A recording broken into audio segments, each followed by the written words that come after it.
ያላገባችሁ ሴቶች እንደው እንደ ዘቢባ አይነት ባል ይስጠን ብላችሁ ጠዋትና ማታ ጸሎት አድርጉ። እውነቴን ነው። ጠዋትና ማታ እንዳው እንደ ዘቢባ ጌታዬ ሆይ እንዳው ስትሰጠኝ እንደ ዘቢባ አይነት ባል ስጠኝ ብላችሁ ጸሎት አድርጉ። ጠዋትና ማታ የምሬን ነው ምላችሁ። ለካ ኢትዮጵያ ላይም እንደዚህ አይነት ወንድ አለ። እንግዲህ ሰሞኑ እንዳያችሁት የዘቢባ ባል እንግዲህ ሚዲያው ላይ እየተናፈሰ ነው። ማቺ ማነች ሄለን ነው ምናምን የድሮ ባሌ ነበር አፈቅረዋለሁ ፍቅረኛዬ ነው እያለች ትቀባጥራለች ማለት ነው።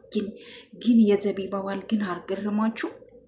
እኔ በእርግጥ አላውቀውም፣ ግን ወንዶቻችን እባካችሁ ፕሊስ ፕሊስ ፕሊስ ተማሩ፣ ከእንደዚህ አይነት ወንዶች ተማሩ እስኪ።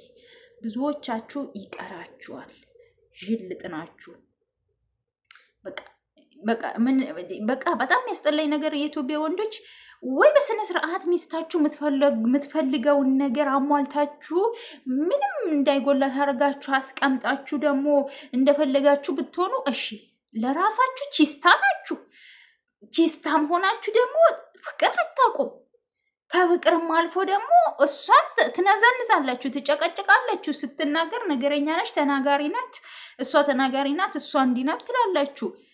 ምኑም ያላደላችሁ የሰው ልጅ እኮ አንዱ ነገር ያድለዋል። እንደው አብዛኞቻችሁ ማለት ነው። ያለውማ አለው። አንዳንዶቻችሁ በቃ አላቅም፣ ብቻ አትስደቡኝ። ብቻ እኔ የሁል ጊዜ ማስተያየቴ ነው። በነገራችን ላይ ኢትዮጵያ ወንዶች ላይ ያለኝ የሁል ጊዜ አስተያየቴ ነው ማለት ነው። ይሄ ብቻ ዱአ አርጉ፣ ያላገባችሁ ጸልዩ ማለት ነው።